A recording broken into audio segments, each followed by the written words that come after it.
Hello students of standard 8। हम लोग lesson 2 में पढ़े थे मेरी पहली कमाई। तो ये महामहिम जो आप देख रहे हैं तस्वीर, इन्हीं के बारे में, इन्हीं की जीवनी इन्होंने लिखी है। इसमें आप जानते हैं कि ये इनका जीवन कितना निम्न था और कठिनाइयों से भरा था। उसके बावजूद भी इन्होंने अपने जीवन में कभी निराशा को नहीं अपनाया, कभी ये हताश नहीं हुए और हमेशा लगन के साथ जीवन में जब भी जो अवसर मिला उसके साथ ये हमेशा कदम से कदम मिलाकर चलते रहे और अपने लक्ष्य के लिए अनवरत कार्य करते हुए महान पद तक पहुंचे। तो उसी बीच में जो ये जीवनी है, ये इनका जीवन परिचय है। आप देख रहे हैं लेखक परिचय, मैं यहाँ फिर आपके बीच प्रस्तुत कर रहा हूँ, आप इसमें समझें। डॉक्टर एपीजे अब्दुल कलाम का पूरा नाम अब्दुल फकीर जैनुल्ला अबदीन अब्दुल कलाम है। तो देखिए नाम इनका कितना प्रभावी नाम है। जितना बड़ा नाम है उतना बड़ा इन्होंने जीवन में कार्य भी किया। ये कभी मुसीबतों से घबराए नहीं और उससे जूझते हुए जीवन में आगे बढ़े। इनका जन्म तमिलनाडु के रामेश्वरम में 15 अक्टूबर 1931 को हुआ था। उन्होंने अपनी प्रारंभिक शिक्षा रामेश्वरम में ही पूरी की थी। उसके बाद उन्होंने तिरुचिरापल्ली के सेंट जोसेफ कॉलेज तथा मद्रास इंस्टीट्यूट ऑफ टेक्नोलॉजी से भौतिक तथा अंतरिक्ष विज्ञान में इंजीनियरिंग की डिग्री प्राप्त की थी। देखिए कितना गरीब परिवार से, मध्यम वर्गीय परिवार से होते हुए भी ये कितनी ऊंचाई तक गए। तो ये क्या था? ये इनका जुनून था। इनके जुनून ने इनको मदद किया। मध्यम वर्गीय परिवार में होते हुए भी इतनी बड़ी हस्ती बने, तो ये इनका क्या था? मजबूत इरादा था। तत्पश्चात वे 40 वर्षों तक भारत के प्रमुख वैज्ञानिक संस्थानों डीआरडीओ, जिसे हम लोग रक्षा अनुसंधान एवं विकास संगठन, अंग्रेजी में इसको defence research and development organisation के रूप में जानते हैं, तथा ISRO, Indian space research organisation में ये वैज्ञानिक के पद पर कार्यरत रहे। देखिए कितनी बड़ी उपलब्धि इन्होंने हासिल की और देश को भी मजबूत बनाने में, रक्षा के मामले में कितना अहम भूमिका निभाया। उनके निरीक्षण में ही, उनके देखरेख में ही पोखरण में जो परमाणु परीक्षण किया गया, वो आज भी आपके देश को बहुत मजबूती देता है और आपका देश भी शीर्ष देशों में अन्य देशों के मुकाबले तटस्थ है और मजबूत है, मजबूती के साथ खड़ा है। तो वो श्रेय इनको जाता है। इसके साथ ही डॉक्टर कलाम ने अग्नि मिसाइल का भी नाम आपने सुना है। उस परियोजना में भी इन्होंने अपनी महत्वपूर्ण भूमिका निभाई। सन 2002 में उन्हें भारत के 11वें राष्ट्रपति के रूप में चुना गया और अपने 5 वर्ष के कार्यकाल के दौरान उन्होंने कई महत्वपूर्ण निर्णय लिए।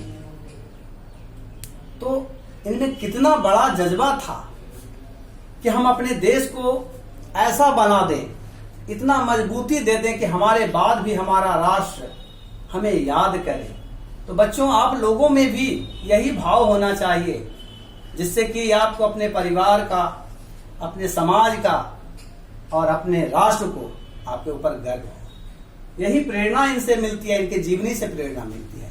इसीलिए ये जीवनी इन्होंने अपना आपके बीच रखा है, प्रस्तुत किया है कि आप भी इनसे सबक लें, इनके जीवन से जुड़ी बातों को समझें। हर किसी के जीवन में इनके जैसी परिस्थितियां आती हैं, ऐसा नहीं है। अपना कार्यकाल समाप्त होने के बाद उन्होंने अपना जीवन देश के गरीबों को उत्थान व बच्चों की शिक्षा के प्रति समर्पित कर दिया। जब ये अपने सर्विस से हट गए, इन्हें जब सरकार ने मुक्त कर दिया, उसके बाद भी इन्होंने चैन नहीं लिया। क्या किया? तो गरीब बच्चों के उत्थान के लिए शिक्षा के प्रति अपना जीवन लगाया। बहुत से शिक्षण संस्थानों की स्थापना करवाई इन्होंने, वहां बच्चों को नामांकित करवाया। परंतु 27 जुलाई 2015 को सच्चे भारतीय महान वैज्ञानिक राष्ट्रपति तथा मानवता के पुजारी। देखिए कितना बड़ा इन्हें सम्मान दिया देश ने, वैज्ञानिक, राष्ट्रपति और मानवता के पुजारी। तो हमें भी यही बनना है, इनसे यही सीख लेनी है। डॉक्टर कलाम का शिलोंग में, जब ये शिलोंग गए हुए थे तो एक कार्यक्रम हो रहा था भाषण का, वहीं पर इनकी अचानक हृदय गति रुक गई, जिसके कारण इनका देहांत हो गया। तो बच्चों, आपको इनके परिचय से मैंने आज अवगत करवाया है। इसे आप लोग अपने फेयर कॉपी में स्थान देंगे, सुंदर से लिखेंगे, इनकी जीवनी को समझने का प्रयास करेंगे और जो इनकी जीवनी से आपको प्रेरणा मिलती है उसे भी अपने जेहन में बनाने की कोशिश करेंगे। इसके बाद मैं अब अगले पाठ की ओर बढ़ता हूं। अगला जो पाठ आपके बीच है वो अध्याय 3 से है। मैं समझता हूं आप लोग 2 पाठ है आप लोगों को भेज दिया गया था, सारा प्रश्न उत्तर आप लोगों ने अपने अपने फेयर कॉपी में बना लिया होगा। हम लोग कभी भी कॉपी आपसे मांग करेंगे, आपकी कॉपी चेक होगी या हम लोग घर पर पहुंचकर भी आपसे फेस कर सकते हैं, आपका हालचाल ले सकते हैं। इसलिए आपको तत्पर रहना है, अपने अध्ययन से जुड़े रहना है। तो मैं अब आज अध्याय 3 में यमराज का निमंत्रण, ये बड़ा रोचक एक नाटिका के रूप में है, जिसको हम लोग आज पढ़ेंगे। और इसका भाव क्या है, तो वास्तविकता का अनुभव इस पाठ के माध्यम से आपको करना है। तो बड़ा रोचक पाठ है, आप लोग जरा इसे ध्यान से सुनेंगे और जब ये वीडियो जाएगा तो उसे भी देखें, समझें और फिर पुनः बुक से भी देख करके आप इसका ज्ञान लें। तो मैं यहाँ पर बता देना चाहता हूँ कि यहाँ पर जो पात्र दिए गए हैं, अभिमान सिंह एक राजा हैं, यमदूत जो राजा यमराज का दूत हैं, और कृपापाल सिंह जो राजा के क्या हैं, अभिमान सिंह के मंत्री हैं जो कृपापाल सिंह हैं। और इधर पंडित गुणगानी किनका नाम है, तो ये राजा के भाट हैं। और यहाँ महामाया नाम जो आ रहा है तो ये राजा की रानी है, अभिमान सिंह की रानी का नाम महामाया है। तो यहाँ पहला सीन, पहला दृश्य शुरू होता है राजमहल का। आप यहाँ पर देख रहे हैं ये तस्वीर भी, ये राजमहल का कमरा है। राजा और रानी सिंहासन पर तथा मंत्री और भाट राजा के सामने अपने अपने आसन पर बैठे हैं। तो अभिमान सिंह मंत्री से कहते हैं, किनसे कहते हैं भाई, अपने मंत्री से कहते हैं, क्यों मंत्री जी, मेरे विषय में प्रजा की क्या राय है। तो कृपापाल सिंह जो मंत्री राजा के हैं वो कहते हैं, महाराज सारी प्रजा प्रसन्न है, छोटे बड़े सभी आपकी प्रशंसा करते हैं, आपकी सच्चाई, दया और न्याय को भला कौन भूल सकता है। तो इस पर अभिमान सिंह कहते हैं, रानी, कृपापाल सिंह का तो सवाल सुना ही, जवाब सुना ही राजा ने। अब अभिमान सिंह राजा जो है रानी से कहते हैं कि आप मेरे बारे में क्या सोचती हैं, सच सच बताइए। तब रानी कहती है, महामाया, महाराज आपके समान कोई दूसरा राजा इस धरती पर नहीं है। तो आगे राजा कहते हैं, अभिमान सिंह, गुणगानी जी, आप मेरी बड़ाई के गीत तो रोज रोज गाते हैं, पर आज सच सच बताइए कि मैं आपको कैसा लगता है। तब पंडित गुणगानी कहते हैं, अन्नदाता, मैं कभी आपकी झूठी बड़ाई नहीं करता, आपके एक एक गुण की प्रशंसा पर एक एक पुस्तक लिखी जा सकती है। आप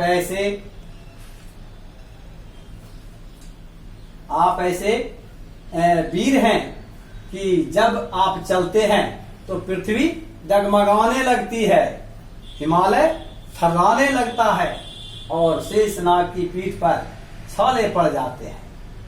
लक्ष्मी तो आपकी आंखों में रहती हैं, सरस्वती तो आपके जीभ रूपी कमल पर बैठी वीणा बजाती हैं। आपके प्रताप से ही चंद्र सूर्य चमकते हैं। यदि आप ना हो तो सब जगह अंधेरा ही अंधेरा फैल जाए। महाराज आप तो बस आप ही हैं। ये बात किन्होंने कहा, पंडित गुणगानी ने कहा। तो फिर आगे अभिमान सिंह राजा कहते हैं, तो इसका मतलब मुझे अभी बहुत वर्षों तक राज करना चाहिए। राजा ऐसा एश्योर करते हैं लोगों की बातें सुनकर, और सब एक साथ कम से कम 100 वर्षों तक महाराज सब लोग उनकी क्या करते हैं, वाहवाही करते हैं और सब लोग हामी भरते हैं और इस प्रकार सब चले जाते हैं। तो आज बच्चों आपके लिए बस इतना ही मैं पढ़ा रहा हूँ। इसका शेष भाग आपको मैं अगले दिन पढ़ाऊंगा और इसके साथ मैं थोड़ा आप लोगों को शब्दार्थ दे रहा हूँ। आप लोग अपनी फेयर कॉपी में उसे उतारेंगे और उसे क्या करेंगे, रिवाइज करेंगे, रिमाइंड करेंगे। तो फिर हम लोग अगले दिन मिलेंगे। धन्यवाद।